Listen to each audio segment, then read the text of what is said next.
Le 29 janvier 1939, une délégation du comité central du Parti communiste français quittait Marseille pour l'Algérie. La délégation, conduite par Maurice Thorez, secrétaire général du parti, comprenait les camarades Henri Lozeret, député vice-président de la commission des colonies, Henri Pourtalais, député de Cannes, Élie Mignot, secrétaire du Parti communiste d'Algérie, Jeannette Vermèche, secrétaire de l'Union des jeunes filles de France, et Laurent Casanova.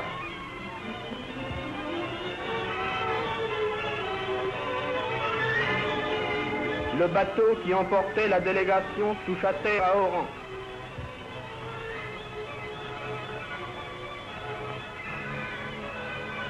Sur le quai, Kadour Belkaïm, secrétaire du Parti communiste d'Algérie, et Nicolas Zanetaxi, conseiller général, secrétaire de la région oranaise du parti, attendaient au milieu d'une foule de travailleurs Maurice Thorez et ses compagnons de voyage.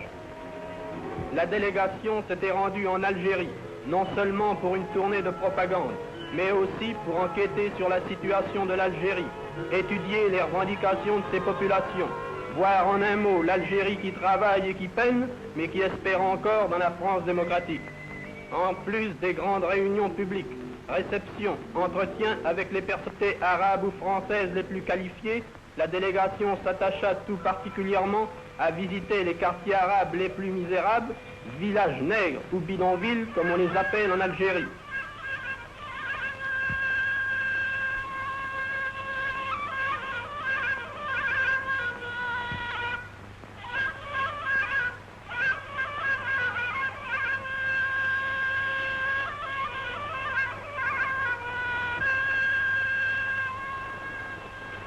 Les pouvoirs publics s'ingénièrent à gêner le travail de la délégation. En vain, car partout les manifestations publiques, interdites par les arrêtés préfectoraux, se transformèrent en manifestations privées groupant des milliers de personnes. 4000 auditeurs au meeting d'Oran. Ces délégations étaient venues de très loin, notamment de Colombéchard et de Casablanca. Après le meeting, le citoyen Ozas, président du conseil d'administration d'Oran républicain et président du parti Camille Pelletan, reçut Maurice Thorez au journal. Maurice Thorez avec le chèque Zahiri.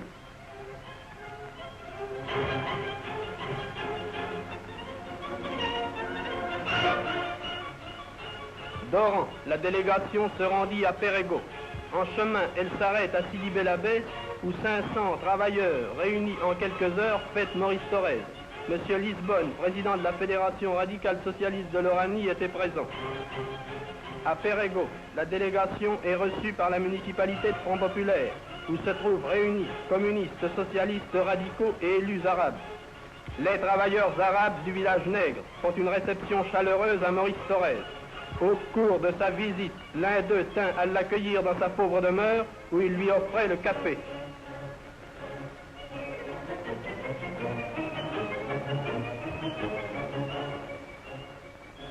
Le soir, la réunion privée rassemble dans l'enthousiasme 3000 personnes.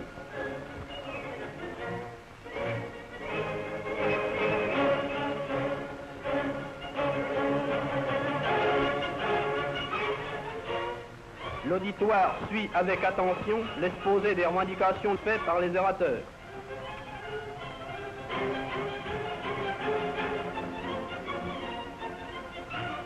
Constantine fut l'étape suivante. C'est une ville pittoresque, tout entière construite sur un rocher, qu'enserrent de tous côtés les gorges profondes du Rumel.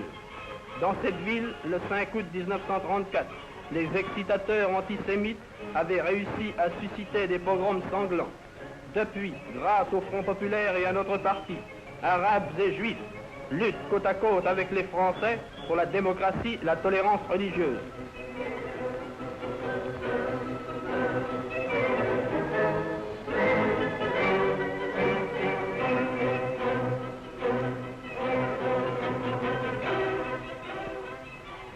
Malgré l'interdiction signifiée le jour même, 2000 auditeurs se pressaient à la réunion privée du soir. Cette réunion fut un émouvant témoignage de cette unité retrouvée dans la fraternité des races.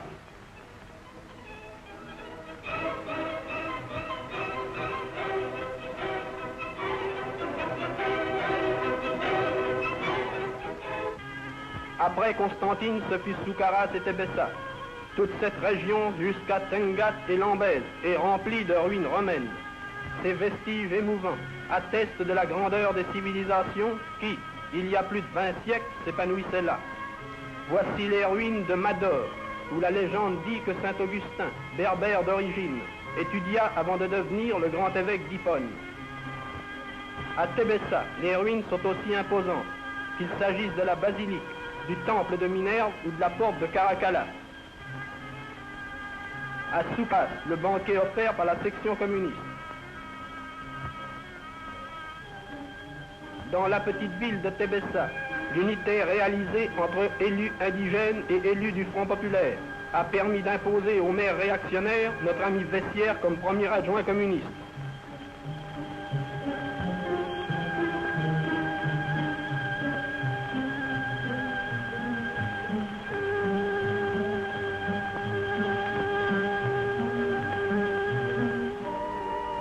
Cette petite cité est un vieux centre de culture musulmane et Maurice Thorez s'intéressa d'une façon particulière à l'école arabe que dirige le Cheikh El-Tepsi.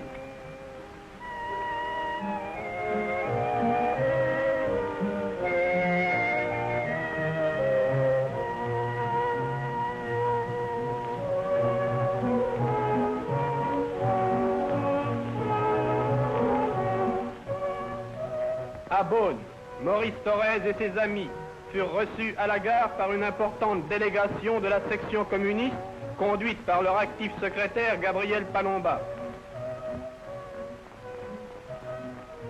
Le soir, la réunion privée rassemblait 8000 personnes. Quelques vues du meeting. N'est-ce pas là le symbole vivant de cette nation algérienne en voie de formation qu'a évoqué Maurice Thorez?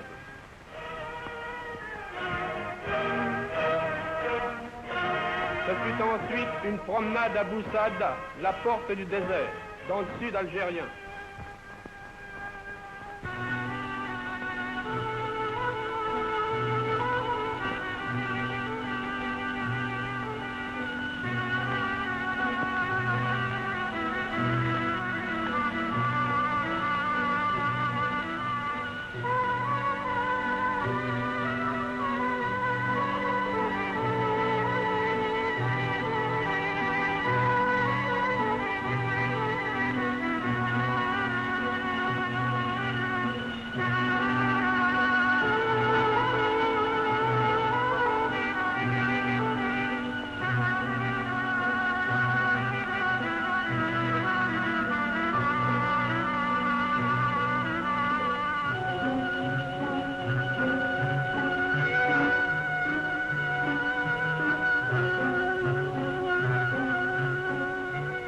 Des dunes de sable, dans le paysage aride, l'oasis surgit verte et fraîche, pleine du bruit de l'Oued et des sources qui coulent.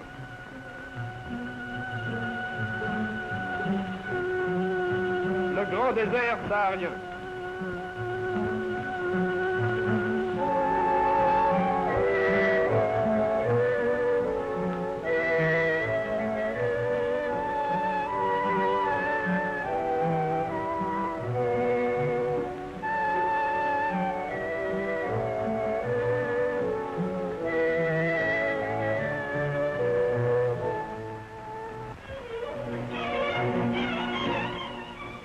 À Alger-la-Blanche, la délégation arrive au terme de son voyage.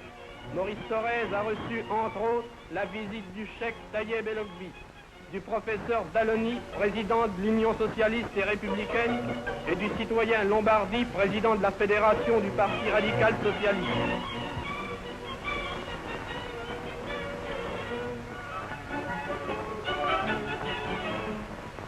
Le soir, le meeting présidé par Marcel Planès, secrétaire régional, rassembla 15 000 auditeurs enthousiastes.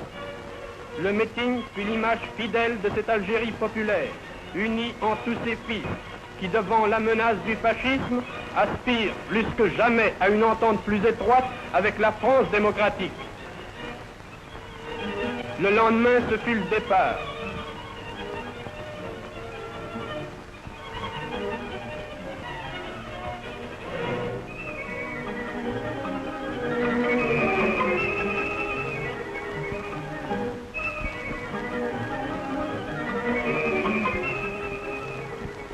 Un dernier aspect de l'Algérie pittoresque.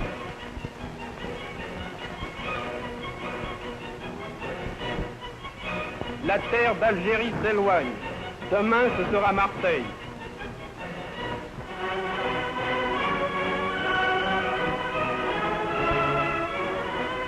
Le secrétaire de la cellule communiste du bord a tenu à venir saluer Maurice Thorez.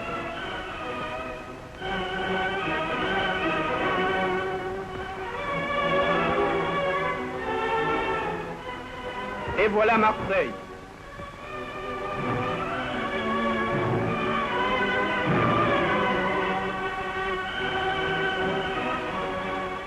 Sur les quais, les délégations attendent le secrétaire général du Parti communiste et ses camarades. À leur tête, Christoffel, député de Marseille, Ned Leck, secrétaire de l'Union départementale des syndicats et secrétaire régional du parti.